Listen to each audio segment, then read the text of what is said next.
ঘটনা। রাত 2টোর সময় বারান্দা থেকে শোনা যায় ফিসফিসানি।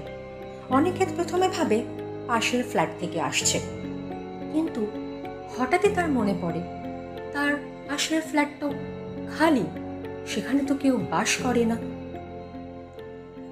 এরপর একদিন রাতে তার বাথরুমের কল দিয়ে হঠাৎ করে ঝরঝর করে জল পড়তে থাকে।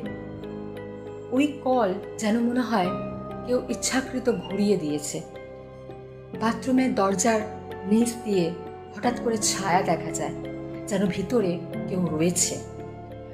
বাথরুমের আলো মাঝে মাঝেই জ্বলে ওঠে, কিন্তু ওই ঘরে তো অনিকেত ছাড়া আর কেউ থাকে না যে সে রাতে বাথরুমে গিয়ে সে বাথরুম ব্যবহার করছে। সবচেয়ে ভয়ঙ্কর রাতটা ছিল একটা শনিবারের রাত। অনিকেত গভীর